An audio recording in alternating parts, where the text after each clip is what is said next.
स्वप्न है। अब आप कहोगे हम जाग रहे, परंतु प्रेमी भाई बहनों, ऐसा हरगिज नहीं है। जिस दिन मौत का वक्त आएगा, हम आप हाय हाय करके चिल्लाएंगे कि हाय, हमने सारी जिंदगी यूं ही स्वप्न में गुजार दी। जागने का समय तो अभी आया था, जो कुछ करना था भी करना था। लेकिन प्रेमी भाई बहनों, अब पछताए होत क्या, जब चिड़िया चुग गई खेत। महात्मा प्रेम से जीवों को समझाते हैं कि भाई देह और ग्रह सब झूठा, भरम में काहे को खपना। ये घर बार हमारा अपना नहीं, ये पराया देश है। ये शराय खाना है, ये मुसाफिर खाना है। ये शरीर भी तुम्हारा अपना नहीं, ये भी काल का पिंजरा है। किराए का मकान है, पराया मकान है। किसी को 40-50 साल के लिए मिला, किसी को 80-90-100 साल के लिए मिल गया।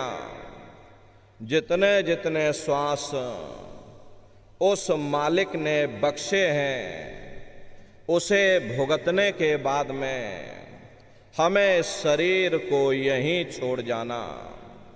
श्वास दुधारा नित ही जारी, एक दिन खाली चाम। प्रेमी भाई बहनों, एक तालाब पानी से चाहे कितना भी क्यों ना भरा हो, आप एक छोटी सी नाली काटकर खोल दीजिए, तालाब में छोटा सा छेद कर दीजिए, तो सारा पानी ही तालाब से बाहर निकल जाएगा। ठीक उसी प्रकार से हमारा ये शरीर भी श्वासों का भंडार है। जब तक श्वासों का भंडार जारी है, तब तक हम दुनिया के काम काज में उलझे हुए। लेकिन जिस वक्त ये श्वासों का भंडार खाली होगा, हर टेलीफोन खड़क जाएंगे, तार पहुंच जाएंगे, संदेश पहुंच जाएंगे, सब रिश्ते नातेदार, सब कुटुंब परिवार वाले, सब अड़ोस पड़ोस वाले मिनटों सेकंडों में इकट्ठा हो जाएंगे। प्रेमी भाई बहनों, जिस शरीर से तुम इतना प्रेम किया करते थे, उसे कोई एक रात भी घर में रखने को तैयार नहीं होता। कंधों पर लटका करके शमशान भूमि पर छोड़ करके आ जाते। हिंदू लोग तिनका तोड़ाते, जैसे तिनका टूट गया, तेरा मेरा रिश्ता नाता टूट गया।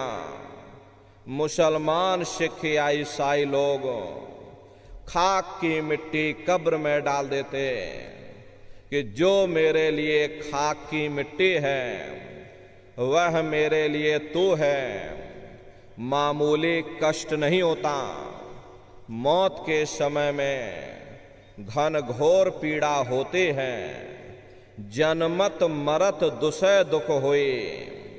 सहजोबाई ने बयान किया कि सहजो मौतें आईया, अंग अंग दिया तोड़, और हिया जरे छाती फटे, उठे पीर घन घोर।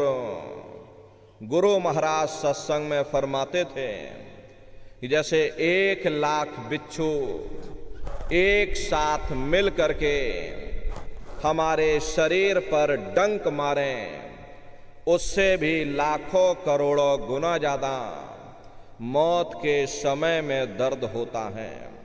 जब मृत्यु आती है तो किस तरह से प्राण निकलते हैं, प्राणों के निकलने की क्या प्रक्रिया होती है, पहले उसे आप अच्छी तरह से समझ लीजिए।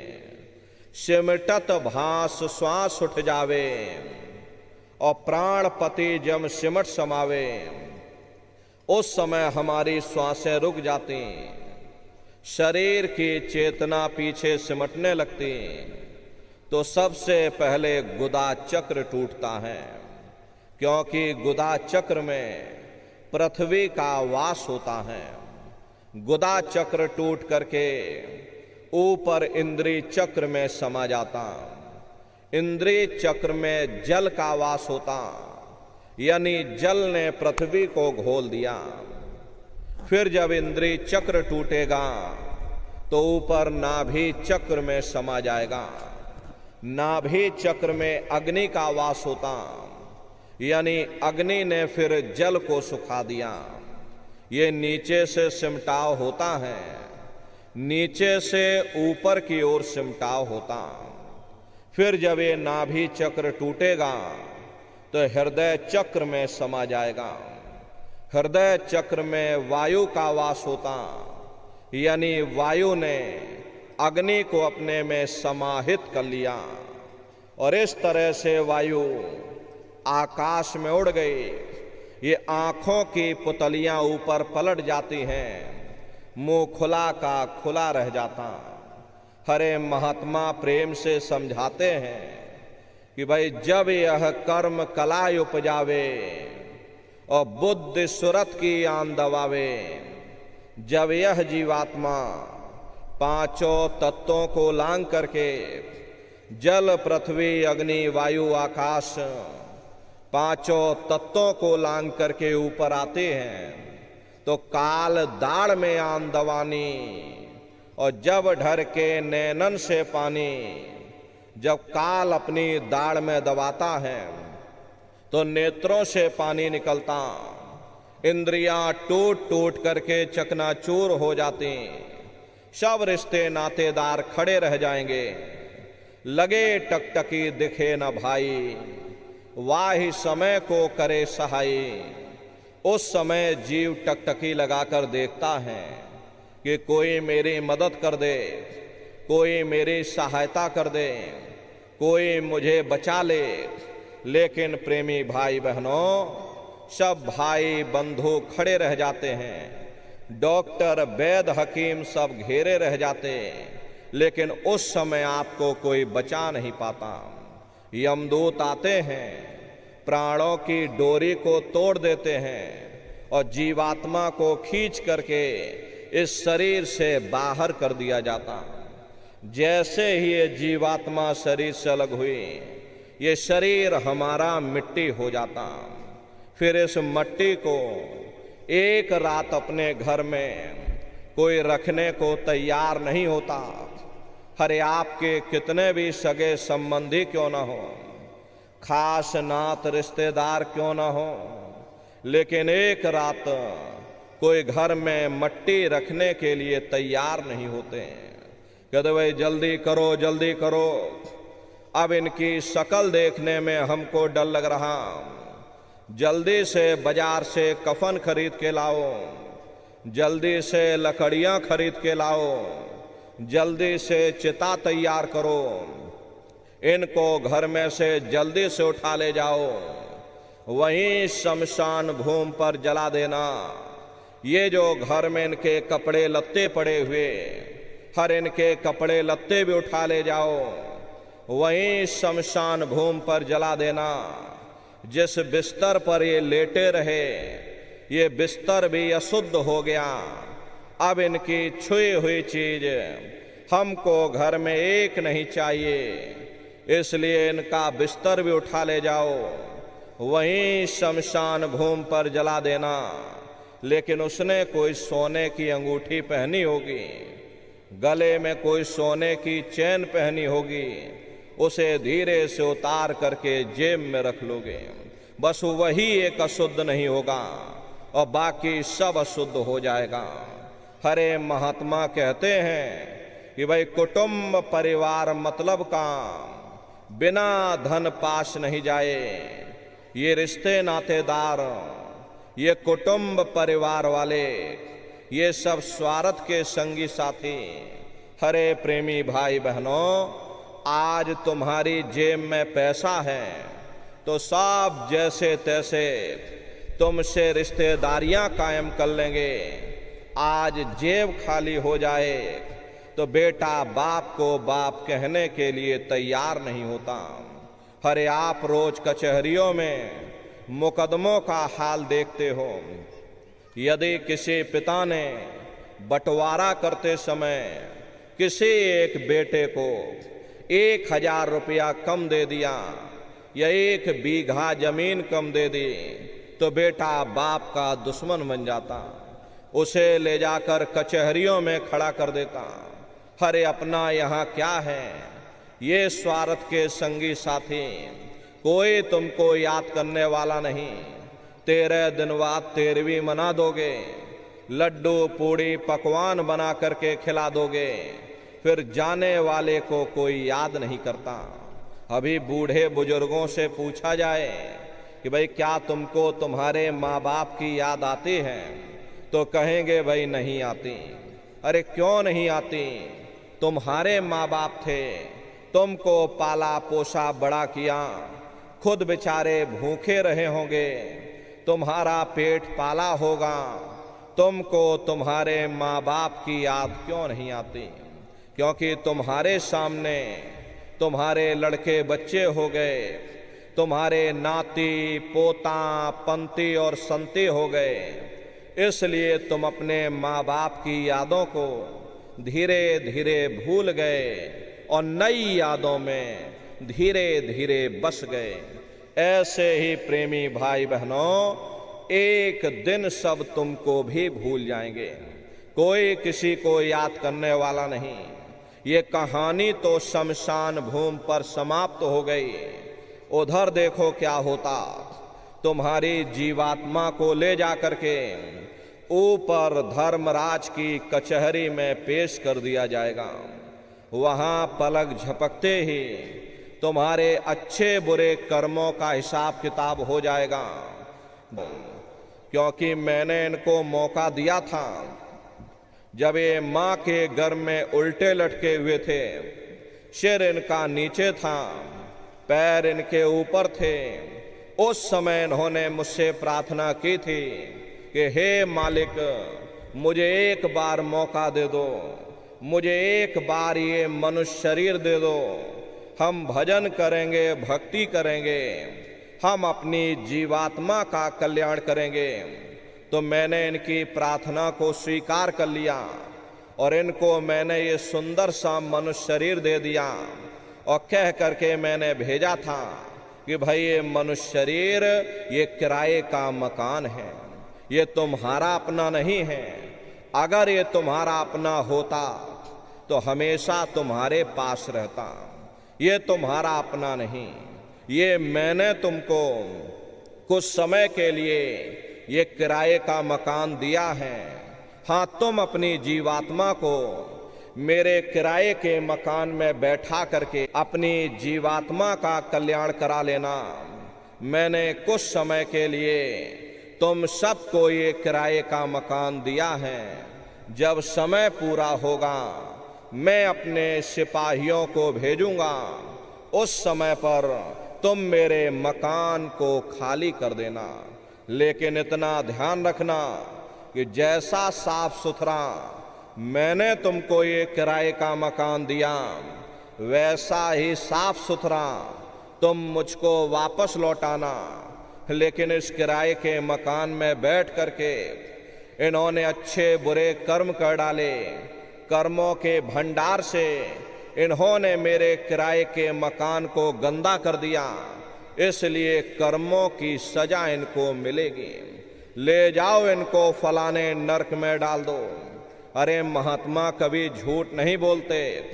महात्माओं ने जब साधना किया और साधना करके जब ऊपर गए और ऊपर जा करके जब उन्होंने नरकों का हाल देखा, तो हमारी आपकी जानकारी के लिए उन्होंने धर्म ग्रंथों में लिख दिया कि लोह के खम्भ तपत के माही और जहां जीव को ले चिपटाई।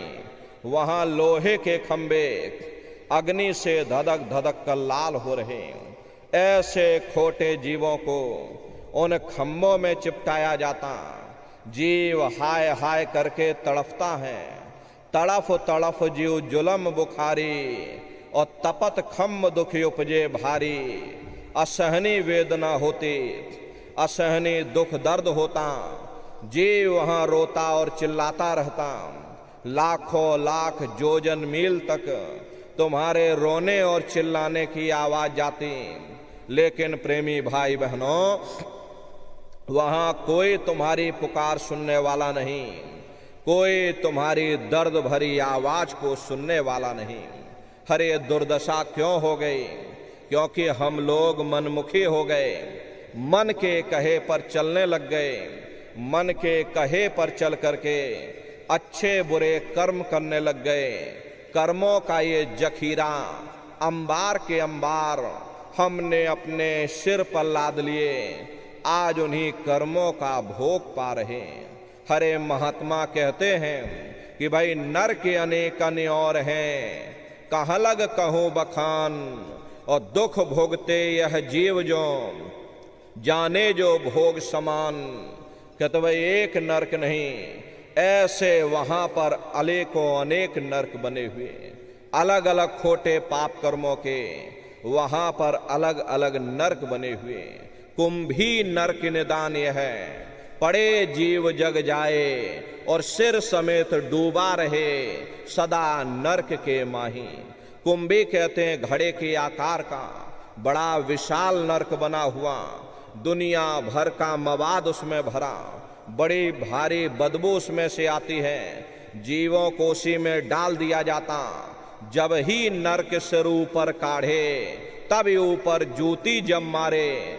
जैसे ये जीव श्वास लेने के लिए अपने सिर को बाहर निकालता है, ऊपर यमदूत खड़े रहते, नोकदार भालों से प्रहार करते। जीव फिर उसी में डूब जाता, युगों युगों तक डूबा रहता। कुंभी नरक कल्प लो वासा, और मुख में नरक नाक में श्वासा। कल्प लो वासा यानी 1000 चौकड़ी युग का एक कल्प होता है। न जाने कितने कल्पों तक, अनगिनत युगों तक जीव उन्हीं नरकों की यातनाओं को भोगता रहता। और नरकों की यातनाएं भोगने के बाद में इसी जीवात्मा को सीधे मनुष्य शरीर नहीं दिया जाता, बल्कि से 4 खान 84 लाख योनियों में डाल दिया जाता।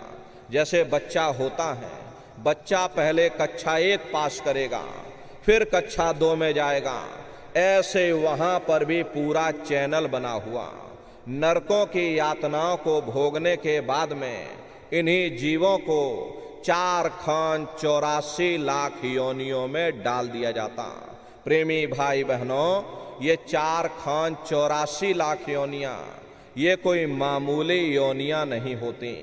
4 खान का मतलब होता है अंडज पिंडज उपमज स्थावर, ये 4 खाने होती हैं। पहली श्रेणी तो इन पेड़ पौधों की आती हैं जिनके अंदर पानी का तत्व मौजूद होता है। कभी ये भी मनुष्य हुआ करते थे, लेकिन आज अपने कर्मों का भोग पा रहे, एक जगह पर बेचारे खड़े हुए हैं। दूसरी श्रेणी कीड़े मकोड़ों की आती है जिनके अंदर पृथ्वी और अग्नि का तत्व मौजूद होता है। तीसरी श्रेणी पंछियों की आती है। चौथी चौपाए जानवरों की आती है। और 5वीं स्वयं इंसान की आती है, जिसके अंदर 5 तत्व जल पृथ्वी अग्नि वायु आकाश 5 तत्व मौजूद होते हैं।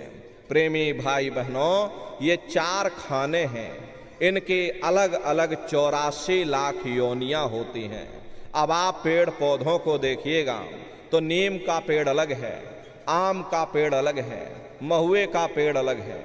ऐसे ही अलग अलग प्रजातियों के कीड़े मकोड़े, अलग अलग प्रजातियों के पशु पंछी, कुल मिलाकर के 84 लाख योनियां हैं। हम दुनिया के जीव नरकों की यातनाओं को भोगने के बाद में इन्हीं 84 लाख योनियों में डाल दिया जाता। मामूली कष्ट नहीं होता, अरे हमको आपको गर्मी लग गई तो हम लोग छाया में आ गए, सर्दी लग गई कंबल रजाई ओढ़ लिया, भूख लग गई तो रोटी खा ली, बीमार हो गए तो अस्पतालों में चले गए, अपना अपना इलाज करवा लिया। लेकिन देखो इन जानवरों को, क्या गर्मी, क्या सर्दी, क्या बरसात, एक एक रोटी के टुकड़े के लिए बेचारे दर बदर रोड पर भटकते रहते हैं। किसी का हाथ कट गया, किसी का पैर कट गया, किसी को जीते जी काट डाला, मुर्गी की गर्दन ही मरोड़ डाली। अरे उनको भी दर्द होता है, उनको भी तकलीफ होती है, लेकिन वे बेचारे बेजुबान हैं, कुछ बोल नहीं पाते हैं, कुछ बता नहीं पाते हैं। हम लोगों के अंदर जुबान है, हम लोग बोल बता देते हैं, वे सिर्फ रोते और चिल्लाते रहते हैं। अरे कौन उनकी पुकार सुनने वाला? प्रेमी भाई बहनों, कोई सुनने वाला नहीं। मादा बिच्छू होती है, मादा बिच्छू की मौत कैसे होती? मादा बिच्छू जब अपने बच्चे को जन्म देती है तो उसी के बच्चे अपनी भूख को मिटाने के लिए अपनी माँ की पीठ पर चढ़ जाते हैं और उसी के मांस को नोच नोच करके खाते हैं। वो तड़फती रहती हैं, कराहती रहती है, लेकिन जब तक हड्डी हड्डी न बच जाए उसके बच्चे अपनी माँ की पीठ से नीचे नहीं उतरते। ऐसे न जाने कितने जीव जंतु इस संसार में भरे पड़े हुए। अरे कई जन्म भय कीट पतंगा, कई जन्म भय मीन कुरंगा, कई जन्म पंखी सरपोयो, कई जन्म है वर वृक्ष जोयो, मिल जगदीश मिलन की वरिया और चिरंकार यह देश सजरिया। करोड़ों करोड़ युगों से हम आप नरकों की यातनाओं को भोगने के बाद में फिर कभी कीड़े पतंगों की योनि में, कभी पेड़ पौधों की योनि में, तो कभी पशु और पंछियों की योनि में भटका खाते हैं। प्रेमी भाई बहनों, 84 लाख योनियों की सबसे जो आखिरी योनि होती है वो गाय और बैल की योनि होती है। गाय स्त्री का रूप लेती है और बैल पुरुष का रूप लेते हैं। ये 84 लाख योनियों की सबसे आखिरी योनि यानी कि अंतिम पायदान होता है। उसके बाद तब जाकर के हम लोगों को दोबारा फिर से मनुष्य शरीर प्राप्त होता। इसीलिए कहा गया है कि बड़े भाग्य मानुष तन पाया और कोट जन्म जब भटका खाया। कोटान कोट जन्म जन्मांतरों तक अलग अलग योनियों में भटकने के बाद में तब बड़े सौभाग्य से हम लोगों को ये मनुष्य शरीर प्राप्त हुआ। बड़े से बड़े देवी देवता भी इस मनुष्य शरीर को पाने के लिए तरसते हैं, क्योंकि उन नरकों से, उन 84 से निकलने का केवल एक ही दरवाजा है, वह केवल मनुष्य का शरीर है। लेकिन बड़े अफसोस की बात है कि जैसे किसी को हीरा मिल गया और उसे हीरे की परख नहीं, उसने हीरे को गधे के गले में बांध दिया। ठीक उसी प्रकार से ये मनुष्य शरीर उत्तम से उत्तम है, लेकिन इंसान इसकी कद्र नहीं करता।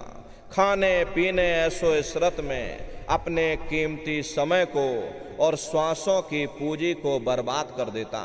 महात्मा प्रेम से समझाते हैं कि भाई बड़े सौभाग्य से तुमको ये मनुष्य शरीर मिला है, इसी मनुष्य रूपी मंदिर में बैठ करके तुम परमात्मा की भक्ति कर सकते हो।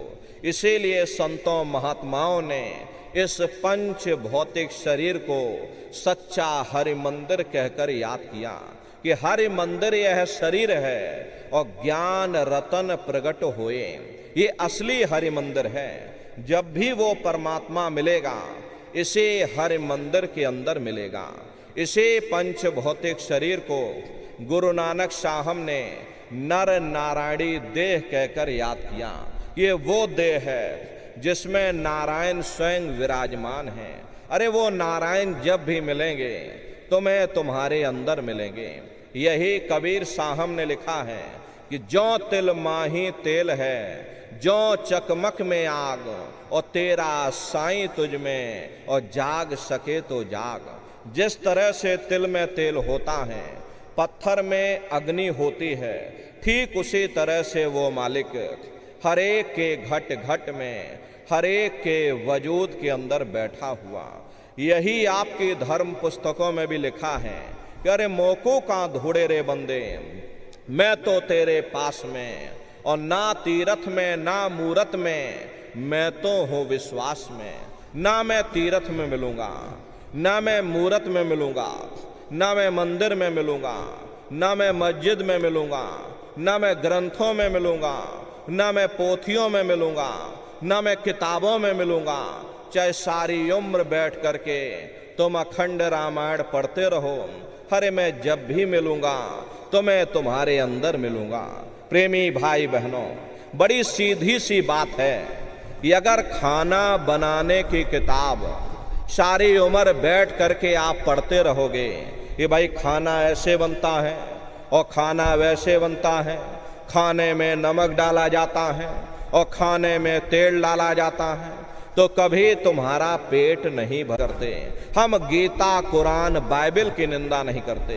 अरे वेद, शास्त्र, गीता, कुरान, बाइबल कहती है कि भाई मनुष्य के अंदर अंड खंड ब्रह्मांड है, स्वयं वो परमात्मा इसके अंदर बैठा हुआ। चलो अंदर चलो, अंदर चल करके उस परमात्मा का दर्शन दीदार करो। अब सवाल ये उठता है, भाई आखिर हम अपने अंदर जा करके उस परमात्मा का दर्शन कैसे करेंगे? तो इसके लिए संतों महात्माओं ने केवल 3 साधन बताए। साधन 3 सारों वर्णे, और साधन सब थोथे मान। इस कलयुग में उस मालिक को पाने के लिए महात्माओं ने केवल 3 साधना बताई। पहला है सुमरन, दूसरा है ध्यान और तीसरा है भजन। सुमरन कहते हैं मालिक को याद करना, ध्यान कहते हैं 100 घंटे तुम्हारे अंदर गूंज रही। प्रेमी भाई बहनों, ये सुरत शब्द नाम योग की साधना है। संतों का जो इतिहास रहा, संतों के इतिहास में सबसे पहले कबीर साहब आए, जिन्होंने सुरत शब्द नाम योग की साधना जारी की। उसके बाद में गुरु नानक साहब आए। गुरु नानक साहब ने भी सुरत शब्द नाम योग की साधना जारी की। उसके बाद और भी महात्मा आए, कबीर, नानक, दादू दरिया, भीखा, रविदास, पलटू, जगजीवन। चित्रकूट में आप चले जाइए, गोस्वामी जी महाराज, जिन्होंने रामचरित्र मानस बनाई, उन्होंने भी सुरत शब्द नाम योग की साधना जारी की। आपके राजस्थान की धरती पर मीराबाई हुई, सहजोबाई हुई, उन्होंने भी उस मालिक को पाया तो सुरत शब्द नाम योग की साधना करके पाया। प्रेमी भाई बहनों, ये सुरत शब्द नाम योग की साधना है। इस साधना की 3 क्रियाएं हैं, सुमरन, ध्यान और भजन। तो कैसे आप लोग सुमरन करोगे, कैसे ध्यान और भजन करोगे, जरा बैठ करके अच्छी तरह समझिएगा और फिर घर पर जा करके करिएगा। तो सबसे पहले सुमरन कैसे किया जाएगा? सुमरन करने के लिए एक माला आप लोग ले लेना। ये देखिए प्रेमी भाई बहनों, 108 दाने की ये माला है। अपने अपने घरों में बैठ करके बाहर से अपनी आंख को बंद कर देना, दोनों आंखों के मध्य भाग में अपने ध्यान को रोक करके और दाने दाने पर जय गुरुदेव नाम का उच्चारण करिएगा। हर दाने पर जय गुरुदेव नाम, हर दाने पर जय गुरुदेव नाम, जय गुरुदेव, जय गुरुदेव, जय गुरुदेव, कुल 108 बार कीजिएगा। दोबारा इसी जगह फिर वापस आ जाओगे। जब आप जय गुरुदेव नाम का उच्चारण करोगे तो दोनों आंखों के मध्य भाग में अपने ध्यान को रोक करके और दाने दाने पर जय गुरुदेव नाम का उच्चारण करिएगा। जिसको आप याद कर रहे हो, एक समय ऐसा आएगा वो अंतर में तुम्हारे सामने प्रकट हो जाएगा। उसके स्वरूप को देख लेना, फिर उसी के स्वरूप को याद करके जय गुरुदेव नाम का सुमरन सभी नए प्रेमी भाई बहन करिएगा।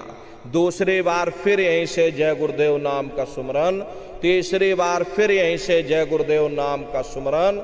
इस तरह से कुल 8 बार जय गुरुदेव नाम का सुमरन सभी नए प्रेमी भाई बहन करिएगा। 8 बार करने के बाद ये माला आप रख देना। प्रेमी भाई बहनों, ये जय गुरुदेव नाम किसी साधारण इंसान का नाम नहीं है, ये स्वयं उस अनामी महाप्रभु का नाम है। समय समय पर संत महात्मा अपने अपने समय पर आकर के अपनी साधना के द्वारा उस मालिक के नाम को जगाते हैं, उस मालिक के नाम को सिद्ध करते हैं। जैसे कबीर साहब आए, उन्होंने साहिब नाम सिद्ध किया। गुरु नानक साहब आए, उन्होंने वाहि गुरु नाम सिद्ध किया। गोस्वामी जी महाराज आए, उन्होंने राम नाम सिद्ध किया। मीराबाई आई, उन्होंने गिरधर नाम सिद्ध किया। इसी तरह से हमारे गुरु महाराज जय गुरुदेव नाम सिद्ध करके गए। जय गुरुदेव नाम का जहाज लगा कर गए। अगर ये जहाज पर सारी दुनिया बैठेगी, ये जहाज सारी दुनिया को पार करेगा। एक है साध है सब सद है, सब साध है सब जाए। तो पहले अपने गुरु की उंगली पकड़ लो, क्योंकि गुरु तुम्हारा सच्चा रहबर है। गुरु गोविंदो खड़े काके लागू पाई, और बलिहारी गुरु आपने जिन गोविंद दियो बताई। महिमा उन्हीं की है जिन्होंने गोविंद को लखा दिया। इसीलिए कहा जाता है कि गुरुर ब्रह्मा गुरुर विष्णु गुरुर देवो महेश्वर गुरुर साक्षात पर ब्रह्म तस्मै श्री गुरुवे नमः। इसलिए प्रेमी भाई बहनों, साधना करने से पहले जय गुरुदेव नाम का सुमरन आप सभी प्रेमी भाई बहन करिएगा। सुमरन करने के बाद में फिर आप ध्यान पर बैठिएगा। दूसरा है ध्यान, और ध्यान कहते हैं अपनी दिव्य दृष्टि को खोलना। कैसे आप लोग ध्यान करोगे, जरा अच्छी तरह से समझ लो। अपने अपने घरों में पलथी मार करके बैठिएगा, शरीर को टाइट मत करना। बहुत से लोग क्या करते हैं कि अपने शरीर को बिल्कुल टाइट कर देते हैं। यदि आप अपने शरीर को टाइट कर दोगे तो ये शरीर आपका थक जाएगा और फिर शरीर ढीला पड़ जाएगा। इसलिए पहले से ही अपने शरीर को बिल्कुल ढीला छोड़ देना। जितना आराम से आप बैठोगे उतना आपके लिए अच्छा रहेगा। तो ढीले बदन से बैठिएगा। आँखों को धीरे से आँख को बंद करते हो, ऐसे धीरे से आँख को बंद कर देना। दोनों आँखों के मध्य भाग में दूर सामने देखिएगा, सामने आपको अंधेरा दिखाई पड़ेगा। जब आप अपनी बाहर की आँख को बंद कर दोगे और अंतर में सामने देखोगे तो सामने आपको अंधेरा दिखाई पड़ेगा। बस उसी अंधेरे में एक जगह पर आप अपनी दृष्टि को एकाग्र करिएगा। होशियारी यही रहे, ये आँखों की पुतलियाँ हिलने ना पाएं। शुरुआती समय में ये आँखों की पुतलियाँ हिलेंगी, लेकिन जब आप अभ्यास करोगे, करत करत अभ्यास ते जड़मत होत सुजान, जब अभ्यास करते रहोगे तो आँखों की पुतलियाँ हिलना बंद हो जाएंगी। तो दूर सामने अंधेरे में एक जगह पर अपनी दृष्टि को एकाग्र करिएगा, या उस अंधेरे को ही देखते रहना। दृष्टि अपने आप एकाग्र हो जाएगी। उस समय किसी के बारे में सोचना नहीं, किसी के बारे में विचार मत करिएगा। शरीर को बिल्कुल हिलाना डुलाना नहीं। एक टक हो करके सामने उस अंधेरे को देखते रहो। जितना देर आपसे बन सके आप उस अंधेरे को देखते रहिएगा। देखते देखते देखते देखते आपकी दृष्टि अंधेरे में एकाग्र हो जाएगी, और जैसे ही आपकी दृष्टि उस अंधेरे में एकाग्र होगी तो सुई की नोक के बराबर काले में भी काला बिंदु, बड़ा चमकीला बिंदु होगा। तारे की तरह चमचम चमचम चमकेगा, वो सामने आपको दिखाई पड़ जाएगा। जब वो चमकदार बिंदु सामने दिखाई पड़ जाए तब आप अपनी दृष्टि को उस बिंदु पर एकाग्र करिएगा। जब आप अपनी दृष्टि बिंदु पर एकाग्र कर लोगे तो बिंदु के चारों तरफ से बड़ा भारी प्रकाश निकलेगा, चक्र की तरह से बहुरंगी प्रकाश होगा। वो प्रकाश धीरे धीरे बड़ा होता चला जाएगा। साधक इतना मोहित हो जाता है कि बिंदु को तो छोड़ देता और दाएं बाएं प्रकाश को देखने में लग जाता। जब आप दाएं बाएं प्रकाश को देखने में लग जाओगे, चूंकि प्रकाश उस बिंदु से निकल रहा और आपने बिंदु को छोड़ दिया, प्रकाश को देखने में लग गए, तो प्रकाश भी गायब हो जाएगा, वो बिंदु भी गायब हो जाएगा, फिर अंतर में अंधेरा छा जाएगा, फिर आपको उतनी मेहनत करनी पड़ेगी। इसलिए दाएं बाएं बिल्कुल मत देखिएगा। आपका निशाना उस बिंदु पर टिका रहे जिसमें से वो प्रकाश निकल रहा। वही बिंदु दरवाजा है, वही बिंदु खिड़की है, उसी को हरि का द्वार यानी कि हरिद्वार कहा गया।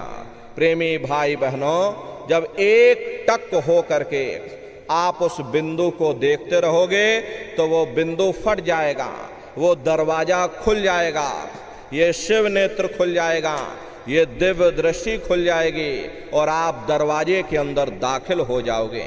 एक बार प्रेमी भाई बहनों ये दिव्य दृष्टि खुल जाए, फिर क्या भूत क्या भविष्य और क्या वर्तमान कोई भेद आपसे गुप्त नहीं रहेगा। लाखों वर्ष पहले क्या हुआ था, भविष्य में क्या होने वाला है, आप बैठ करके ध्यान में सब कुछ देख सकते हो। तो यह है ध्यान करने का तरीका। और तीसरा है भजन। गाने बजाने का नाम भजन नहीं है, नाच गाना ढोल मजीरा का नाम भजन नहीं है। भजन कहते हैं उस रूहानी आवाज को सुनना, उस देववाणी, उस आकाशवाणी को सुनना जो 24 घंटे तुम्हारे अंदर गूंज रही है। कैसे भजन करोगे, जरा अच्छी तरह से समझ लीजिए। ये दोनों उंगली कानों में डाल करके ये कानों को बंद कर लेना। कान इसीलिए बंद किए जाते हैं ताकि बाहर की कोई आवाज हमको सुनाई ना पड़े। अपनी सुविधा से बैठिएगा, कुर्सी पर चाहे कुर्सी पर बैठ जाओ, सोफे पर चाहे सोफे पर बैठ जाना, या कोई तकिया इस तरह से रख लेना और दोनों कोहनी यहाँ रख करके दोनों उंगली कानों में डाल करके ये कानों को बंद कर लेना।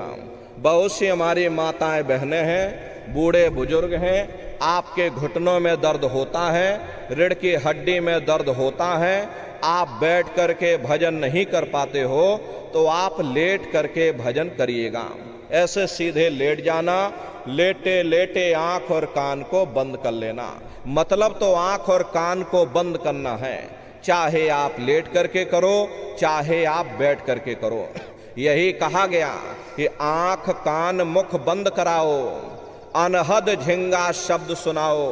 यानी पहले अपनी आंख को बंद करो, अपने मुख को बंद करो, दोनों उंगली कानों में डाल करके ये कानों को बंद कर लो और ऊंचे से ऊंचा ध्यान दे करके उस आवाज को सुनने की कोशिश करो। प्रेमी भाई बहनों, जब आप अपने कानों को बंद करके ऊंचा ध्यान दे करके गौर से सुनोगे तो आपको ऐसा अनुभव होगा कि कहीं सीटी जैसी आवाज हमारे कानों में बज रही है। टी, इस तरह से सीटी जैसी आवाज शुरू में आप सभी को सुनाई पड़ेगी। शाम को अपने अपने घरों में जाकर बैठिएगा, ये कानों को जरा बंद कर देना, अंतर में गौर से सुनिएगा तो सीटी जैसी आवाज आप सभी को सुनाई पड़ेगी। करना कुछ नहीं है, लेटे हो चाहे बैठे हो, बस आप उस आवाज को सुनते रहना और सुनते सुनते उसी में लीन हो जाओ। जब आप उसमें लीन हो जाओगे तो कुछ समय बाद में दोबारा आपको अनुभव होगा कि कहीं बड़ी दूर से एक महीन आवाज, घंटे और शंख की आवाज हमारे कानों में बज रही है। जैसे मंदिरों में घंटियां बजती हैं, टन टन टन, इसी तरह से घंटे और शंख की आवाज आप सभी को सुनाई पड़ेगी। उसी घंटे शंख की आवाज को महात्माओं ने शब्द कहा। अरे आपकी धर्म पुस्तकों में लिखा है कि पोथी पढ़ पढ़ जग मुआ, पंडित भया न कोई, 2.5 अक्षर प्रेम का, पढ़े सो पंडित होई। दुनिया वाले कहते हैं कि 2.5 अक्षर का मतलब प्रेम है, प्रेम नहीं है, प्रेम में तो मात्रा लगी हुई। यहाँ पर जिस 2.5 अक्षर का वर्णन उन महात्माओं ने किया वो है शब्द, शा आदा बा और दा। उसी शब्द को महात्माओं ने नाम कहा। आपके धर्म पुस्तकों में वर्णन है कि कलयुग जोग न यज्ञ न ज्ञाना, एक आधार नाम गुण गाना। कलयुग केवल नाम आधारा, और सुमिर सुमिर नर उतरहि पारा।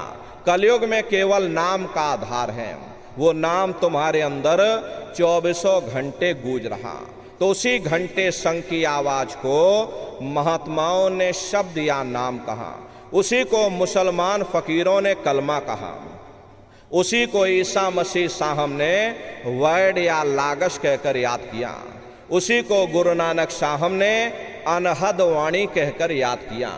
चीन में जो महात्मा हुए उन्होंने इसको ताओ कहकर याद किया, और हिंदू महात्माओं ने देववाणी आकाशवाणी कहकर याद किया। उन अलग अलग महात्माओं ने अपनी अपनी भाषा में हम लोगों को समझाने की कोशिश की है कि भाई वो घंटे संग की आवाज तुम्हारे सबके अंदर गूंज रही है, वो आपको सुनाई पड़ेगी। लेकिन शुरुआती समय में आपको ऐसा मालूम पड़ेगा कि कहीं बड़ी दूर पर घंटियां बज रही, टन टन टन, लेकिन सुनाई हर एक को पड़ेगी। प्रेमी भाई बहनों, जब घंटे संग की आवाज आपको सुनाई पड़ने लग जाए तब आप सीटी की आवाज को छोड़ देना और घंटे संग की आवाज को पकड़ लेना, उसको सुनने लग जाना। जब आप उसको सुनने लग जाओगे तो वो आवाज धीरे धीरे बढ़ना शुरू होगी, और बढ़ते बढ़ते इस कदर बढ़ेगी कि आपके रोम रोम में घंटे और शंख की आवाज गूंजने लग जाएगी। अरे बड़ी घनघोर आवाज होती है, बड़ी मधुर वो आवाज होती है। ये दुनिया के जो आप संगीत सुनते हो उस रूहानी संगीत के सामने ये दुनिया के संगीत कुछ नहीं है। जब आप उस रूहानी संगीत को सुनोगे इतना भारी आनंद आपके ऊपर छा जाएगा, इतनी खुशी आपको होगी, ऐसा नशा आपके ऊपर चढ़ जाएगा कि आप सारी दुनिया को भूल जाओगे, इतना आप उस आवाज में खो जाओगे। शंकर भगवान को वही नशा चढ़ा था। शंकर भगवान कोई गांजा भांग नहीं पीते थे, ये तो हमने आपने शंकर भगवान को भी बदनाम कर दिया कि शंकर भगवान गांजा भांग पीते थे तो चलो हम भी गांजा भांग पिएंगे। लेकिन ऐ नर नारियों, शंकर भगवान ने कभी गांजा भांग नहीं पिया। शंकर भगवान जिस नशे में लीन रहते थे वो नाम का नशा था, वो ध्यान का नशा था, वो भक्ति का नशा था। जब आप उस आवाज को सुनोगे तो आपको भी वो नशा चढ़ जाएगा, क्योंकि उस आवाज में चुंबक है। जब आप उस आवाज को सुनोगे तो वो आवाज आपको अपनी ओर खींचेगी, और जब खिंचाव होगा तो जीवात्मा का फैला हुआ प्रकाश 9 दरवाजों से सिमटने लगेगा। अब ये 9 दरवाजे कौन कौन से हैं? देखो प्रेमी भाई बहनों, अच्छी तरह समझिएगा। अरे बहुत बड़ा विज्ञान है। दुनिया का विज्ञान जब समाप्त हो जाएगा तो ये विज्ञान प्रारंभ होगा। तो 9 दरवाजे कौन कौन से हैं? 2 आंख, 2 कान, 2 नाक के सुराख, 1 मुंह और 2 मलमूत्र का रास्ता, ये शरीर के 9 दरवाजे हैं। सबसे पहला दरवाजा गुदा चक्र आता है। गुदा चक्र में गणेश जी वास करते हैं। गणेश जी वहाँ के मालिक हैं। ये 4 दल का कवल है, यहाँ पर पृथ्वी तत्व पाया जाता। उसके ऊपर इंद्रिय चक्र आता है। इंद्रिय चक्र में ब्रह्मा जी वास करते हैं। ये 6 दल का कवल है, यहाँ पर जल तत्व पाया जाता है। उसके ऊपर ये नाभि चक्र आता है। नाभि चक्र में विष्णु जी वास करते हैं। ये 8 दल का कवल है, यहाँ पर अग्नि तत्व पाया जाता है। उसके ऊपर ये हृदय चक्र आता है। हृदय चक्र में शिव जी वास करते हैं। ये 12 दल का कवल है, यहाँ पर वायु तत्व पाया जाता है। हरे वास तो वो ऊपरी मंडलों में करते हैं, लेकिन उनका प्रकाश, उनकी किरणें इन चक्रों पर पड़ती हैं। उसी के ऊपर एक कंठ चक्र आता है, यहाँ पर आद्या महाशक्ति की किरणें पड़ती हैं। ये 16 दल का कवल है।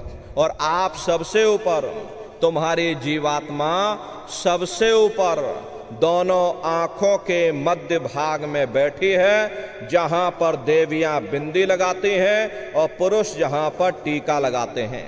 ये बिंदी और टीका यहाँ पर हम लोग इसीलिए लगाते हैं क्योंकि यहीं पर हमारी जीवात्मा बैठी है, उसका श्रृंगार किया जाता है। तो ये 10वां द्वार है जहाँ पर तुम्हारी जीवात्मा बैठी हुई है। इसी 10वें दरवाजे पर बैठ करके ये जीवात्मा अपने प्रकाश को 9 दरवाजों में फैलाती है, जिससे आपका ये शरीर चलता, आपके हाथ और आपके पैर चलते हैं। जब आप भजन करोगे, घंटे शंख की आवाज को सुनोगे, तो उस आवाज में चुंबक है, वो आवाज आपको अपनी ओर खींचेगी। और जब खिंचाव होगा तो जीवात्मा का फैला हुआ प्रकाश 9 दरवाजों से सिमट करके यहीं 10वें दरवाजे पर इकट्ठा हो जाएगा। और जैसे ही सारी शक्ति यहाँ पर इकट्ठी हुई, तुरंत शब्द जीवात्मा को खींच करके इस शरीर से बाहर कर देगा। फिर आप अपनी आंखों से देखिएगा कि हमारा शरीर ये है, हम ये खड़े। आप अपने शरीर से अलग हो जाओगे। जैसे चिड़िया होती है, चिड़िया घोंसले से निकल करके आसमानों की उड़ान भरती है और शाम को फिर अपने घोंसले में आ जाती, ऐसे ही ये तुम्हारी जीवात्मा के दर्शन करेगी, राम और कृष्ण के दर्शन करेगी और घूम करके फिर अपने शरीर रूपी आप सभी लोग ब्रह्मा विष्णु महादेव की पूजा करते हो, लेकिन कभी आपने विचार नहीं किया। आपने बहुत कथाएं सुनी होगी, बहुत भागवत में बैठे होगे, लेकिन कभी आपने सोचा नहीं, न कभी आपने विचार किया, भाई जिनकी हम पूजा कर रहे हैं, आखिर ये लोग हैं कौन, ये कहाँ पर रहते हैं, ये क्या काम करते हैं, अरे इनके माँ बाप कौन हैं, राम कौन है, कृष्ण कौन है, ईश्वर कौन है, ब्रह्म कौन है, पार ब्रह्म कौन है, ये कहाँ पर रहते हैं। तो जरा संक्षिप्त में आप समझ लीजिएगा, क्योंकि अगर हम इसका वर्णन करेंगे तो लाखों वर्ष हमको लग जाएंगे, एक लोक का वर्णन नहीं हो पाएगा।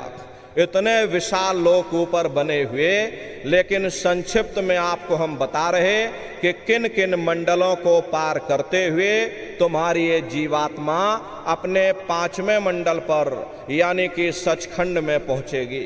प्रेमी भाई बहनों, जब आप भजन करोगे और घंटे शंख की आवाज को पकड़ करके जब आप शरीर रूपी घोंसले से बाहर निकल जाओगे, तो उसी घंटे शंख की आवाज को पकड़कर ये जीवात्मा ब्रह्मांडों की चढ़ाई करती है। पलक झपकते यह जीवात्मा खरबों योजन ऊपर चली जाती है। ये चांद सूरज सितारों को पार करने के बाद सबसे पहले जो आपको लोक मिलेगा, उसे महात्माओं ने शिवलोक कहा। शिवलोक वो तमोगुणी स्थान है, वहाँ के मालिक शिव जी हैं, वो पार्वती जी के साथ उस लोक में विराजमान हैं। चैतन्य धार जो ऊपर से नीचे आ रही, जिसे महात्माओं ने गंगा कहा, वह अपना केंद्र बिंदु शिवलोक को बनाती है। इसीलिए शिव जी की जटा में गंगा दर्शाई जाती हैं। इस लोक में असंख्यों जीवात्माएं रहती हैं। ये सभी जीवात्माएं शिव स्वरूप में मौजूद होती हैं। जब आप वहाँ पर पहुँचोगे और शिव जी का जब प्रत्यक्ष दर्शन करोगे, तो आपका स्वरूप भी शिव के समान यानी शिव स्वरूप हो जाएगा। जो शक्तियाँ शिव जी को प्राप्त होती हैं, वही शक्तियाँ साधक को भी प्राप्त हो जाती हैं। शिव जी का दर्शन करने के बाद फिर घंटे शंख की आवाज को पकड़ करके फिर जब आप ऊपर चढ़ोगे, उसी के ऊपर ब्रह्मा जी का लोक आएगा। ब्रह्मा जी का लोक वो रजोगुणी स्थान है। वहाँ के मालिक ब्रह्मा जी हैं, वो गायत्री, सावित्री और सरस्वती के साथ उस लोक में विराजमान हैं। और ब्रह्मा जी का दर्शन करने के बाद फिर जब आप ऊपर चढ़ोगे, उसी के ऊपर विष्णु लोक आएगा।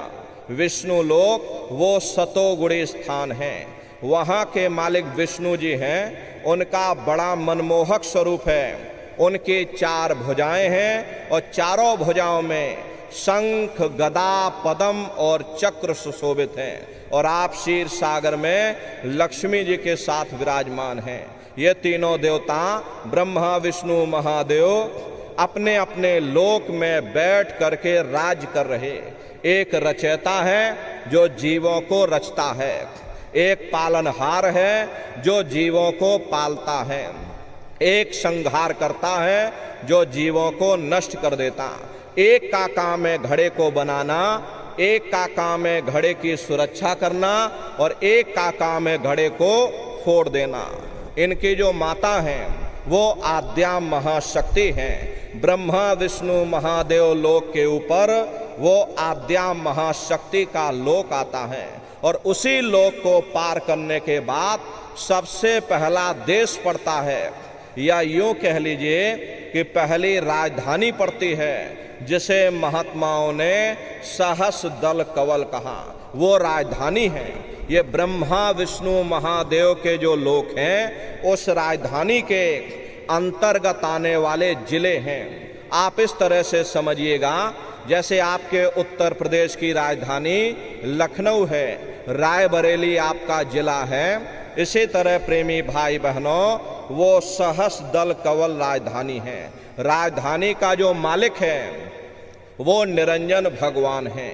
ये ब्रह्मा, विष्णु, महादेव ये निरंजन भगवान के ही पुत्र हैं। और ये आद्या महाशक्ति ये निरंजन भगवान की अर्धांगिनी हैं। निरंजन भगवान स्वयं तीनों लोकों के मालिक हैं। उन्हीं को त्रिलोकीनाथ कहा जाता। हिंदू उन्हीं को परमात्मा कहते, मुसलमान उन्हीं को खुदा कहते, ईसाई उन्हीं को गॉड कहते हैं।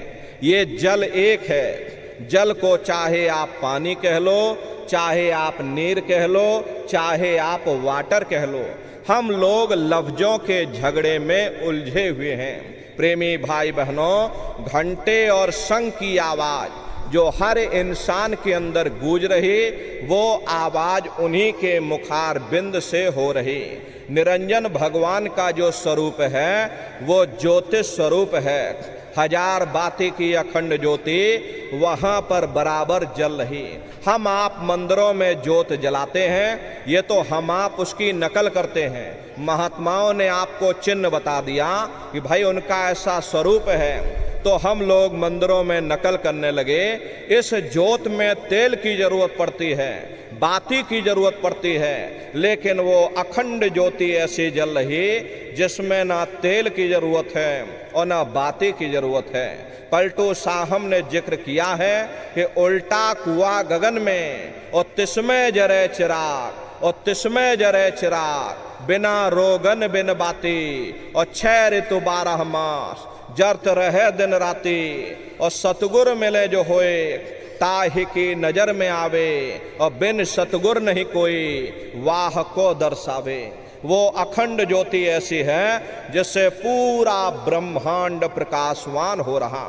जितनी भी अवतारी शक्तियां आई, राम आए, राम को वहीं से नीचे उतारा गया, या कौशलपुर देश भी कहा गया। गोस्वामी जी महाराज जब साधना करके वहां पहुंचे, तभी गोस्वामी जी महाराज ने रामचरितमानस में लिख दिया। क्या उन्होंने रामचरितमानस में लिखा? देखिए, गोस्वामी जी महाराज कहते हैं कि मोद्यो नैन त्रिशत में भयो, पुण्य चितवत कौशलपुर गयो। जब मैंने अपने बाहर की आंख बंद की, मेरी अंतर की आंख खुल गई और मैं क्या देख रहा हूं, मैं कौशलपुर देश में पहुंच गया। मोह विलोक राम मुस्काई, मुझे देख करके राम भगवान प्रसन्न हो गए। उन्होंने ऊपर जाने का मुझे रास्ता दे दिया। मैं ऊपर जा करके क्या देख रहा हूं कि उधर माज सुन अंडज राया, देखें बहु ब्रह्मांड निकाया, अति विचित्र ताह लोक अनेका, रचना अधिक एक तेका। विचित्र विचित्र भांत के वहां पर लोग बने हुए, एक से बढ़कर एक सुंदर सोने के वहां पर महल बने हुए, जिनकी शोभा अवर्णीय है। हरे प्रेमी भाई बहनों, वहां के वृक्षों को आप देखोगे, लाखों वर्ष लग जाएंगे, लेकिन एक वृक्ष की लंबाई पूरी नहीं देख पाओगे। इतने विशाल विशाल वृक्ष लगे हुए, वही असली अयोध्या नगरी है, वो राम भगवान का देश है। जब आप वहां पर पहुंचोगे, वहां की रचनाओं को देखोगे, देखते ही रह जाओगे, ये क्या ईश्वर की लीला है, कैसी उसकी कारीगरी है, अनंत उसकी सत्ता है, अनंत ही उसका प्रकाश है। अरे उसी आनंद को पाकर के बड़े बड़े राजे महाराजाओं ने अपने राजकाज पर ठोकरें मार दी और जंगलों में जाकर के नंगे हो करके नाचने लगे। मीराबाई को जब ये दौलत मिल गई, मीराबाई मैं मिल जाए पाए पीऊ अपना, तब मेरे पीर बुझानी, मीरा सुरत शब्द सहलानी। कबीर साहब को जब ये दौलत मिल गई, वहाँ पर जा कर के जब उन महात्माओं ने देखा, तो वहाँ की रचनाओं का वर्णन उन्होंने धर्म ग्रंथों में लिख करके कर दिया।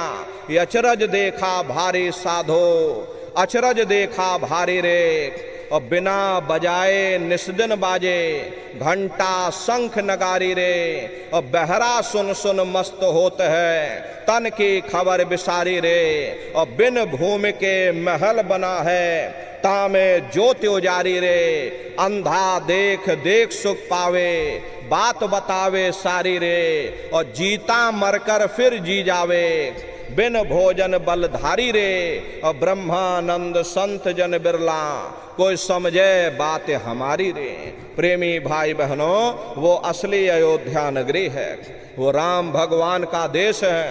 राम जी का दर्शन करने के बाद फिर तुम्हारी ये जीवात्मा दूसरे मंडल के शब्द को पका, सुरत को तान धुन सुनना, और बंक के द्वार धस बैठो, और त्रिकुटी जाए कर लेना। उसे वहीं से तीन गुण, रजोगुण तमोगुण सतोगुण, तीनों गुणों की उत्पत्ति वहीं से हुई। ये जो आपके वेद हैं, वेदों को सारी दुनिया पढ़ती है, वेदों की भी उत्पत्ति उसी स्थान से हुई है। महात्मा कहते हैं कि त्रिकुटी महल में विद्या सारा, घनहर गरजे बजे नगारा, और लाल वरन सूरज उजियारा। वहां पर दो धुने, बादलों की गर्जन और मृदंग की आवाज उस लोक में गूंजती रहती है। जैसे पहले स्थान पर राम भगवान के देश में घंटे और शंख की आवाज गूंजती है, ऐसे ही दूसरे मंडल पर यानी कि ब्रह्म के देश में बादलों की गर्जन और मृदंग वहां पर बजता रहता है। ओम का जाप बराबर वहां होता रहता। ब्रह्म का जो स्वरूप है, लाल वरन सूरज उजियारा। ये सूरज कुछ नहीं, ऐसे लाखों लाख सूर्य इकट्ठे करोगे तो वहां का एक सूर्य बनेगा। प्रेमी भाई बहनों, ब्रह्म का जो स्वरूप है वो सुबह के लाल सूर्य के समान है, इसीलिए वहां का पूरा ब्रह्मांड लाल है। जहां तक आपकी निगाह जाएगी, ब्रह्म देश में चारों तरफ आपको लाल ही लाल नजर आएगा। महात्मा जब साधना करके वहां पहुंचे, तभी महात्माओं ने लिख दिया, लाली मेरे लाल की, और जित देखूं तो लाल, और लाली देखन में गई, और मैं भी हो गई लाल। वो पूरा ब्रह्मांड ही लाल है। तो जितने साधक वहां पहुंच जाते हैं, उन सभी को योगेश्वर कहा जाता है। जैसे व्यास जी हुए, वशिष्ठ जी हुए, वाल्मीकि जी हुए, इन सब की पहुंच वहीं तक थी। इसीलिए कहा गया कि वाल्मीकि भय ब्रह्म समाना। जब इनकी जीवात्मा वहां पहुंचे और जब इन्होंने ब्रह्म का दर्शन किया, तो इनका स्वरूप भी ब्रह्म के समान यानी कि ब्रह्म स्वरूप हो गया। तो जितने साधक वहां पहुंच जाते हैं, उन सभी को योगेश्वर कहा जाता है। योगेश्वर भगवान श्री कृष्ण उसी देश में वास करते हैं। ये जो ब्रह्म देश है, वो श्री कृष्ण भगवान का ही देश है। और श्री कृष्ण भगवान वहीं पर रहते हैं। अरे बाहर की जन्माष्टमी नहीं है जो आप लोग मनाते हो, ये तो आप नकल करते हो। महात्माओं ने कहा था भाई सही मायने में तुम जन्माष्टमी कब मनाओगे? जब तुम्हारी ये जीवात्मा 5 तत्व जल पृथ्वी होकर के ब्रह्म देश में पहुंच करके जब कृष्ण भगवान का दर्शन कर लोगे, तब सही मायने में जन्म अष्टमी मनाई जाएगी। वहां कृष्ण भगवान का दर्शन करने के बाद फिर तुम्हारी ये जीवात्मा तीसरे मंडल के शब्द को पकड़ करके तीसरे मंडल की चढ़ाई करेगी। आगे पहुंची सुन झंकार, ररंकार ध्वनि सुनी पुकार, आगे श्वेत शून्य है भाई, मान सरोवर पैठ नहाई। उसी के ऊपर तीसरा देश आता है, जिसे महात्माओं ने शून्य देश कहा, उसी को रारंग देश कहा जाता, उसी को अक्षर और नेति कहा जाता। वहाँ के जो मालिक हैं वो रारंग पुरुष यानी कि पार ब्रह्म पुरुष हैं। वहाँ किंगरी और सारंगी 2 धुनें उस लोक में गूंजती रहती हैं। और पार ब्रह्म पुरुष का जो स्वरूप है वो पूर्णमासी के चंद्रमा के समान बड़ा ही मनमोहक स्वरूप है। इसी स्थान पर प्रेमी भाई बहनों एक बहुत बड़ा अमृत का सरोवर बना है, जिसे महात्माओं ने मान सरोवर कहा। जब तुम्हारी ये जीवात्मा उस मान सरोवर में स्नान कर लेगी तो जन्म जन्मांतरों के मैले पाप कर्म साफ हो जाएंगे। अरे यहाँ के पानी से तुम्हारे कर्मों की सफाई नहीं होने वाली। ये बाहर का पानी तुम्हारे शरीर के मैल को धो सकता है, लेकिन जो पापों का मैल है, जो अंतःकरण में ये जो कर्मों की गंदगी जमा है, वो जब साफ होगी जब आप तीसरे मंडल पर पहुंच करके उस गंगा में डुबकी लगाओगे। उसमें स्नान करने के बाद ये जीवात्मा हंस रूप हो जाती है। हंसन मिले हंसा हो जाई, मिले जो अमी आहारा है। जीवात्मा का खुद का प्रकाश उस अमृत के सरोवर में स्नान करने के बाद 16 सूर्य के बराबर हो जाता। तो फिर यही जीवात्मा चौथे मंडल के शब्द को पकड़ करके चौथे मंडल की चढ़ाई करती है। 2 पर्वत के संग निहारो, भंवर गुफा ते संत पुकारो। 2 पर्वतों को पार करने के बाद वो बड़ा सुंदर देश आता, जिसे महात्माओं ने भंवर गुफा कहा। वहाँ के जो मालिक हैं वो सोहंग पुरुष हैं। वहाँ बंसी यानी मुरली की मधुर ध्वनियाँ सदा उस लोक में उच्चारण होती रहती। और सोहंग पुरुष का जो स्वरूप है वो दोपहर के सूर्य के समान महाप्रकाशवान स्वरूप है। स्वरूप में अंतर है। पहले स्थान पर निरंजन भगवान का जो स्वरूप था वो ज्योतिष स्वरूप था। दूसरे स्थान पर ब्रह्म का जो स्वरूप है वो सुबह के लाल सूर्य के समान है। तीसरे स्थान पर पार ब्रह्म का जो स्वरूप है वो पूर्णमासी के चंद्रमा के समान है।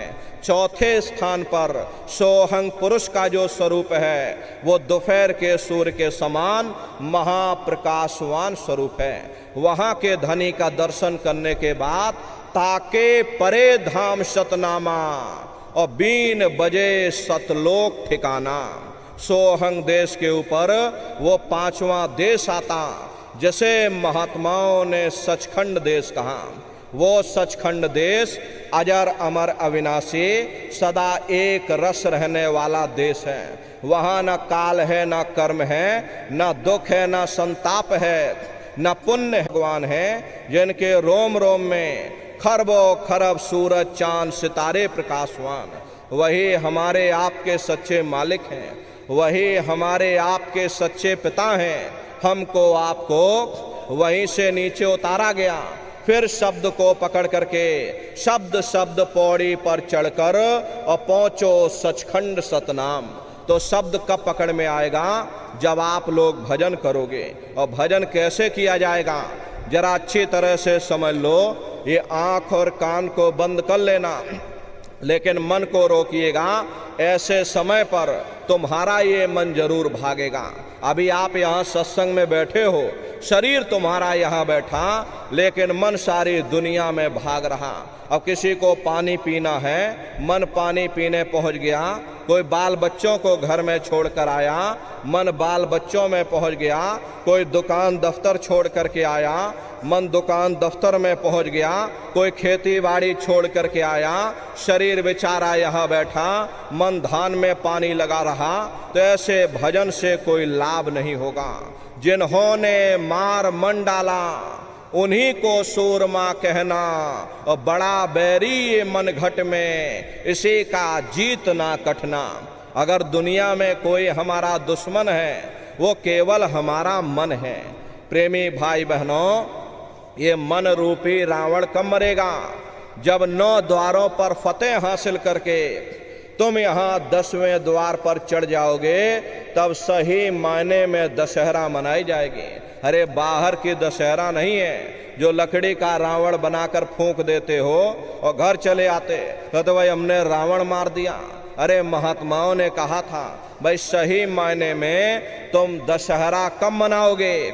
जब 9 द्वारों पर फतेह हासिल करके तुम यहाँ 10वें द्वार पर चढ़ जाओगे, तब सही मायने में विजयदशमी मनाई जाएगी। तब ये मन रूपी रावण तुम्हारा मरेगा। तब तुम्हारी ये जीवात्मा, इसी जीवात्मा को महात्माओं ने राम भी कहा। अरे आपकी धर्म पुस्तकों में लिखा है, एक राम दशरथ का बेटा, एक राम घट घट में लेटा, एक राम का शकल पसारा, और एक राम है सबसे न्यारा।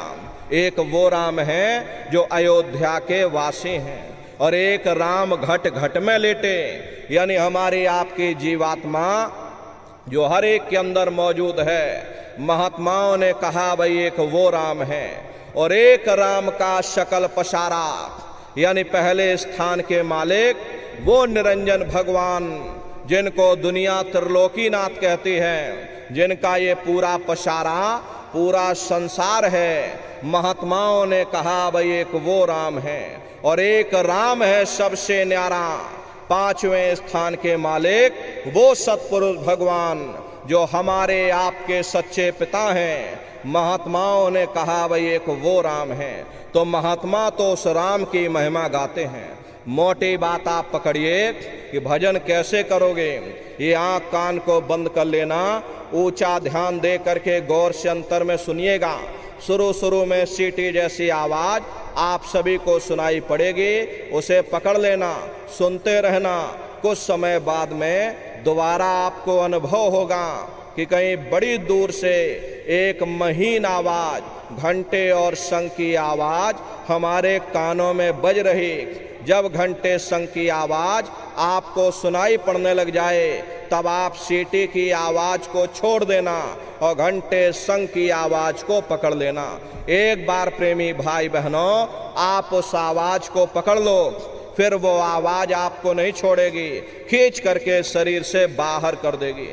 रोज आना, रोज जाना, रोज ब्रह्मांडों की सैर करना, रोज देवी देवताओं के दर्शन करना, रोज राम और कृष्ण के दर्शन करना, और घूम करके फिर अपने शरीर रूपी घोंसले में वापस चले आना।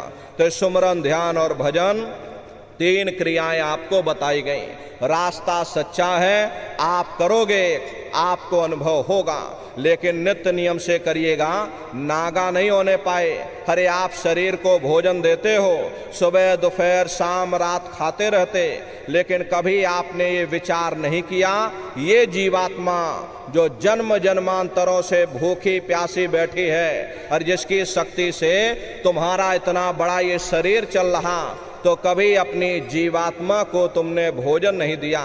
अरे इसका भोजन शब्द है, इसका भोजन नाम है। अपना ये नियम बनाइए कि पहले हम अपनी जीवात्मा को भोजन देंगे, फिर अपने शरीर को भोजन देंगे। अगर ये नियम आपका बन गया तो आपका लोक भी बन जाएगा और आपका परलोक भी बन जाएगा। प्रेमी भाई बहनों, उस मालिक को पाने के लिए तुम्हें घर बार छोड़ने की जरूरत नहीं है। तुम्हें समाज छोड़ने की जरूरत नहीं है, तुम्हें जात बिरादरी बदलने की जरूरत नहीं है। अरे जात पात के रगड़े झगड़े ये हमारे अपने नहीं हैं, ये सिर्फ हमारे मन की खुराफात है। आप सभी लोग बुद्धिमान हो, अपनी अपनी बुद्धि से आप सभी लोग विचार करिएगा। जब गुरु नानक साहब नहीं आए थे तब कोई सिख नहीं था, जब मोहम्मद साहब नहीं आए थे तब कोई मुसलमान नहीं था, जब ईसा मसीह साहब नहीं आए थे तब कोई ईसाई नहीं था। और पीछे लौटते चले जाओ तो केवल मनुष्य ही मनुष्य रह जाते। ये रगड़े झगड़े किसने पैदा किए? ये हमने आपने पैदा किए। अरे कोई भी महात्मा यहाँ पर आकर के ना कोई कौम मनाने आता है, ना कोई मजहब चलाने आते हैं, और ना ही आप हमारे हाथों में ये डंडे और तलवारें देने के लिए आते हैं। अरे आप तो सच्चा मार्ग, सनातन मार्ग समझाने के लिए इस धरा भूमि पर शरीर रूप में अवतरित होते हैं। हरे नर नारियों, अपनी बुद्धि से आप लोग विचार करिएगा। सुपच जात के भंगी थे, रैदास जी जात के हरजन थे, और मीराबाई जात की छत्राणी थी। अगर वे सब उस मालिक को प्राप्त कर सकते हैं तो आप भी उस मालिक को प्राप्त कर सकते हो। जाति पाति पूछे नहीं कोई, और हरि का भजे सो हरि का होई। लोग यहाँ जात पात बनाते बनाते मर गए, लेकिन नर नारियों, जब तुम्हारी ये जीवात्मा इस मनुष्य रूपी चोले को छोड़ करके ऊपर धर्मराज की कचहरी में पहुंचेगी, वहां न तुमसे ये पूछा जाएगा भाई तुम किस जाति के हो, तुम किस कौम के हो, तुम किस मजहब के हो, तुम हिंदू हो या मुसलमान हो, तुम हिंदुस्तान से आए हो। आ जाएगा मालिक से मिलने का प्रेम और प्यार देखा जाएगा। इसीलिए महात्मा समझाते हैं भाई मालिक को पाने के लिए तुम्हें जात बिरादरी बदलने की जरूरत नहीं है, तुम्हें समाज छोड़ने की जरूरत नहीं है, तुम्हें घर परिवार छोड़ने की जरूरत नहीं है, तुम्हें बाल बच्चे छोड़ने की जरूरत नहीं है, तुम्हें जंगलों पहाड़ों में भटकने की जरूरत नहीं है, तुम्हें साधु सन्यासी और बाबा बनने की जरूरत नहीं। अरे भाई तुम अपने अपने घर परिवार में रहो, अपने अपने बाल बच्चों के साथ रहो, अपने अपने समाज में रहो, समाज की रीत नीति के अनुसार रहो, मेहनत और ईमानदारी से काम करो, और 24 घंटे में घंटा 2 घंटा अपनी जीवात्मा के कल्याण के लिए सुरत शब्द नाम की कमाई यानी सुमरन ध्यान और भजन करिएगा। यही दौलत तुम्हारे काम आएगी, बाकी सब यहीं पड़ा रह जाएगा। सुई की एक नोक भी तुम्हारे साथ में जाने वाली नहीं है। अरे बड़े बड़े राजे महाराजे आए, सारी जिंदगी उन्होंने ये किला बनाते बनाते गुजार दिया। आज उनके किलों को जाकर देखिए, आज खंडहर बने पड़े हुए। सारी दुनिया पर राज करने का ख्वाब देखता था, वो भी मुट्ठी खोल करके चला गया। कोई क्या साथ लेकर के जाएगा? जो चीज तुम्हारे साथ में जाने वाली है वो केवल परमात्मा की भक्ति है। अरे आप कहीं नात रिश्तेदारी में जाते हो, यहाँ भी सत्संग सुनने आए हो तो पूरा बंदोबस्त करके आए होगे, पूरी तैयारी करके आए होगे। भाई हमको कहाँ जाना है, कैसे जाना है, साइकिल से जाना है या मोटरसाइकिल से जाना है, गर्मी का मौसम है, ठंडे पानी की बोतल भी ले जानी है, हाथ वाला पंखा भी रख लेना। अरे पूरा बंदोबस्त करके चलते हो, फिर आप ये कैसे भूल गए कि शरीर को छोड़ करके हमें कहीं और भी जाना है, किस राह जाना है, कैसे जाना है, कहाँ जाना है, रास्ते के लिए क्या क्या सामान ले जाना, हम लोग कभी उस पर विचार नहीं करते। मोह माया की गफलत में मनुष्य की अकल मारी गई, मनुष्य विचार नहीं कर पाता। इसलिए प्रेमी भाई बहनों, अहो भाग्य है आपका, ये चंद श्वासों की पूंजी जो आपको मिली हुई ये बार बार नहीं मिलने वाली। जो श्वास एक बार निकल गई दोबारा आएगी नहीं। एक समय ऐसा आएगा ये बुलबुला फूट जाएगा, फिर न जाने दोबारा ये मनुष्य शरीर मिले न मिले, अरे भटकते रह जाओगे युगों युगों के लिए नरकों और चौरासियों में। इसलिए प्रेमी भाई बहनों, अहो भाग्य है आपका, आपको ये मनुष्य शरीर मिल गया। इस मनुष्य रूपी मंदिर में बैठ करके वो आत्मधन कमा लो, वो रूहानी खजाना कमा लो, जिससे तुम्हारी जीवात्मा का कल्याण हो जावे। तो सुमरन, ध्यान और भजन नित्य नियम से आप लोग करिएगा। और सभी लोग शाकाहारी रहना, क्योंकि हमारे गुरु महाराज ने शाकाहार पर विशेष जोर दिया।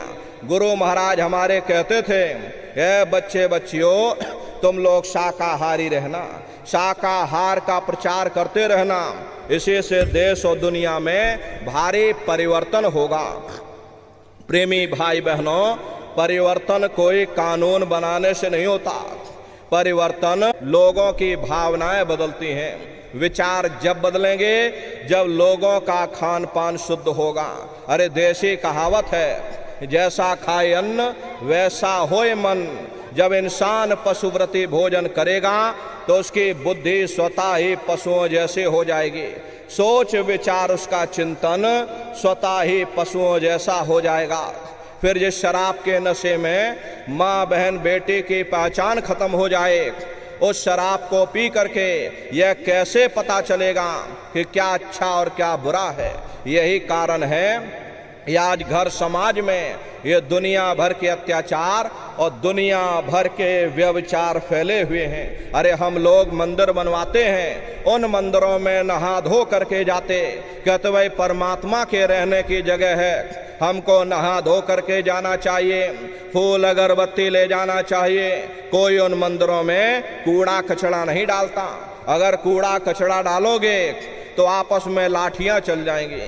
फिर ये जो हरि मंदिर है, ये पंच भौतिक शरीर जैसे महात्माओं ने हरि मंदिर कहा, इसमें तुम हाड़ मांस के लोथड़े डालते हो, इसमें तुम शराब के कतरे डालते हो। अरे अपने बनाए हुए मंदिर की आप कदर करोगे और परमात्मा के बनाए हुए इस हरि मंदिर को तुमने जीते जी कब्रिस्तान बना दिया तो सख्त सजा मिलेगी। अरे महात्माओं ने लिखा है कि तिल भर मच्छी खाए के कोटि गौद दान, काशी करवट जा मरे निश्चय नरक निदान। यदि तिल भर भी मच्छी खा करके फिर चाहे कोटान कोट गौओं का तुम दान करो और काशी में जा करके और मत्था रगड़ते रगड़ते अपनी पूरी जिंदगी वहां पर गुजार देना, फिर भी तुमको तुम्हारे गुनाहों की सजा मिलेगी, कोई बच नहीं सकता। क्योंकि ये कर्म भूमि है, यहाँ तुम जैसा कर्म करोगे वैसा फल तुमको मिलेगा। देखिए इस कर्म भूमि पर कृष्ण भगवान तक नहीं बच पाए। उस समय बाली को छिप करके बाण मारा, वही बाली कृष्ण अवतार में बहेलिया बन करके आ गया।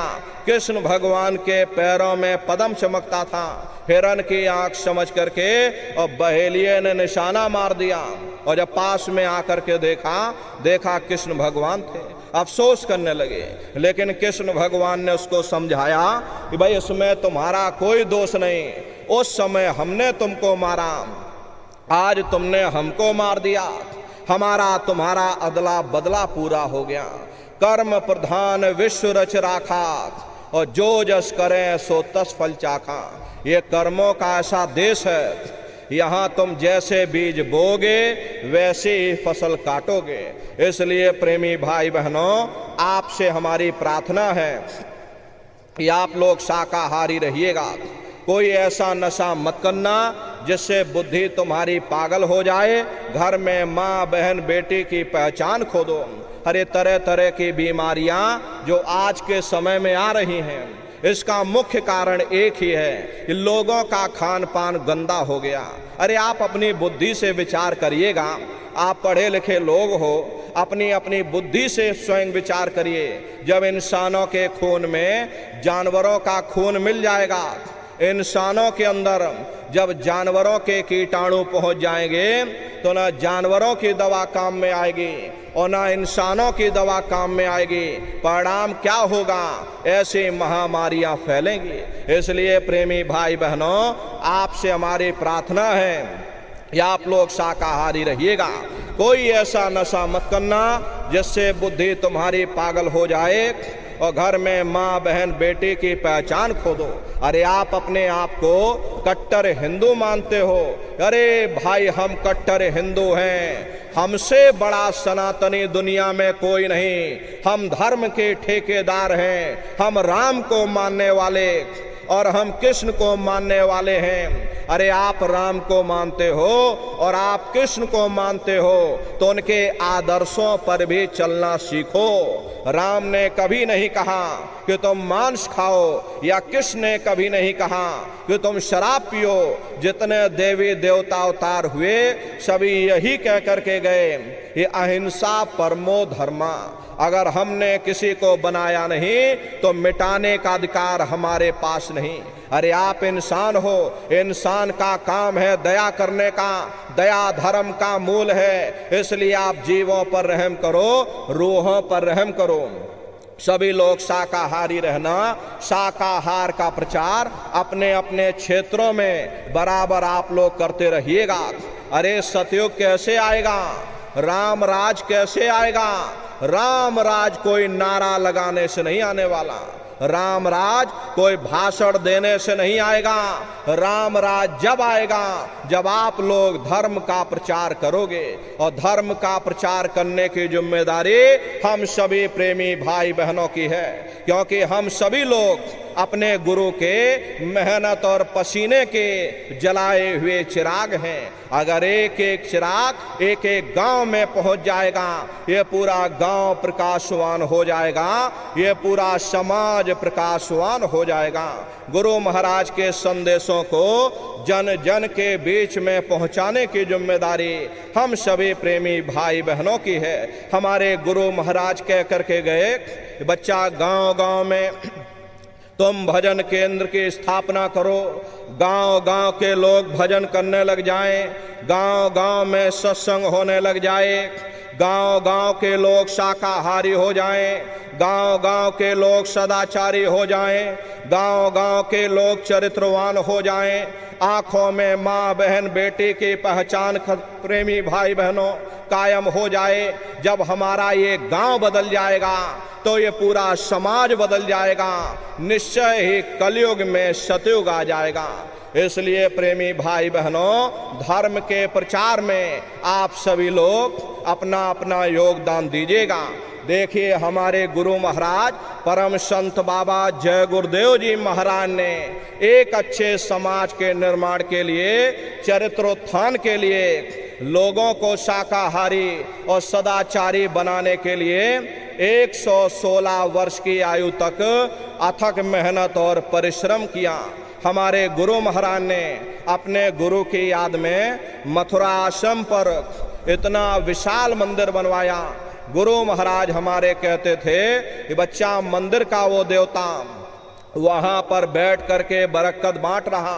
अरे आप लोग आइए, वहाँ कोई रुपया पैसा नहीं चढ़ाया जाता, कोई चंदा चुटकी नहीं। अरे आप लोग आए, मंदिर के देवता के सामने अपनी एक बुराई को चढ़ा दीजिए। वहाँ पर बुराई चढ़ाई जाती है कि हम आज से मांस मछली नहीं खाएंगे, हम आज से अंडा शराब का सेवन नहीं करेंगे, हम आज से झूठ नहीं बोलेंगे, हम आज से किसी को धोखा नहीं देंगे।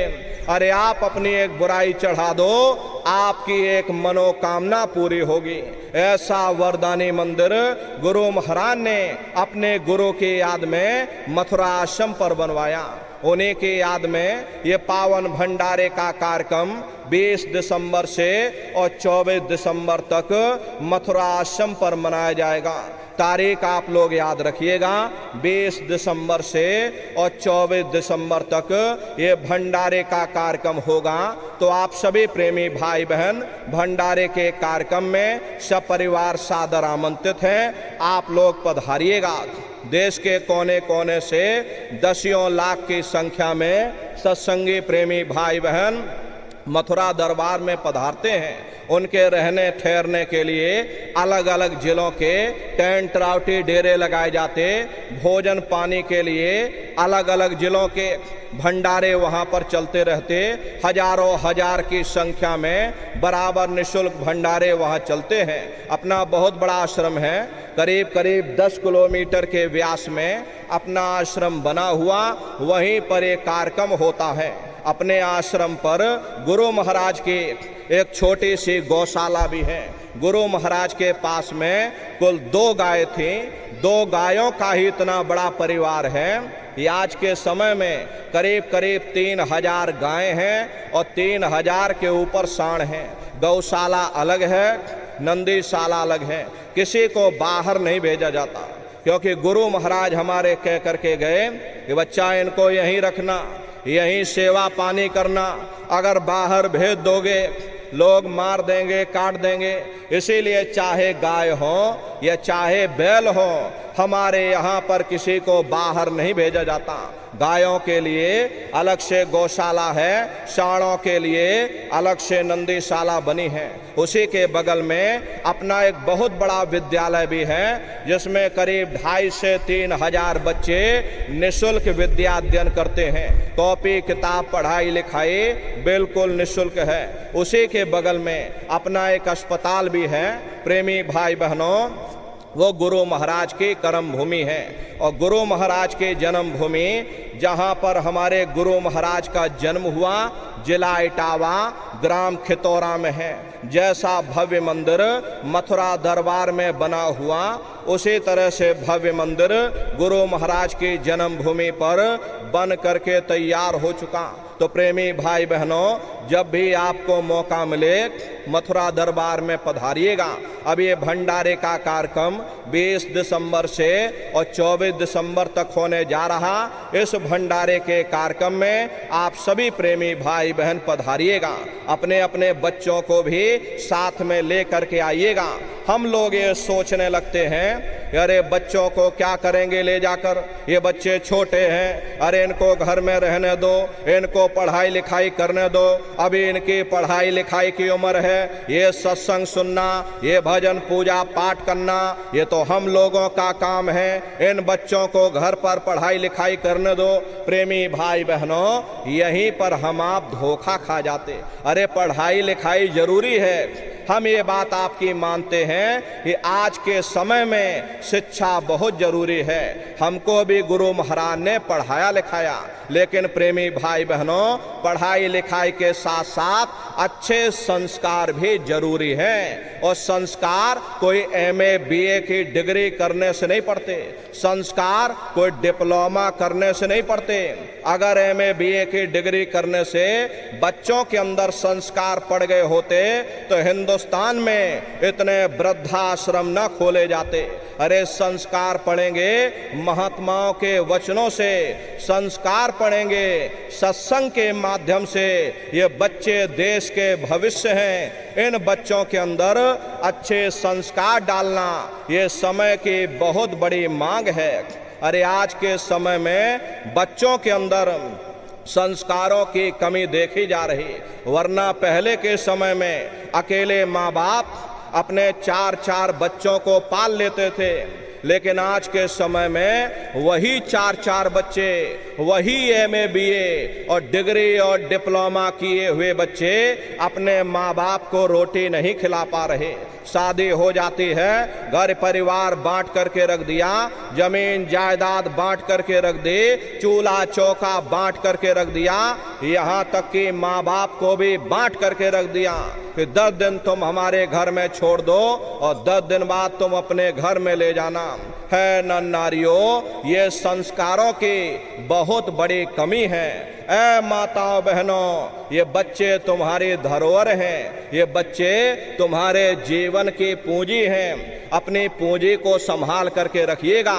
इन बच्चों को आप बचपन से तैयार करिए, इनको आप अच्छी शिक्षा देना, इनको आप अच्छे संस्कार देना, इनको आप शाकाहारी बनाइएगा, इनको आप सदाचारी बनाइएगा, इनको आप चरित्रवान बनाइएगा।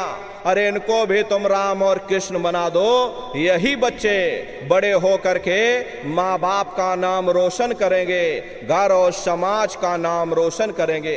इसलिए प्रेमी भाई बहनों, अपने अपने बच्चों के साथ, इष्ट मिष्ट परिवार वालों के साथ आप सभी प्रेमी भाई बहन भंडारे के कार्यक्रम में सब परिवार सादर आमंत्रित हैं। आप लोग पधारिएगा।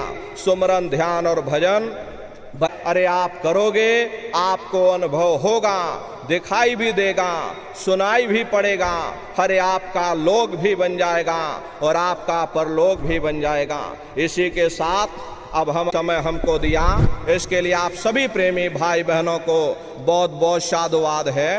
कहने सुनने में यदि हमसे कोई गलती हुई हो, अरे हम तो छोटे हैं, आप सभी लोग, हमारी माताएं बहनें बूढ़े बुजुर्ग, हमको छोटा समझ करके आप सभी प्रेमी भाई बहन हमको क्षमा करिएगा। अभी आप लोग बैठे रहिएगा। एक प्रार्थना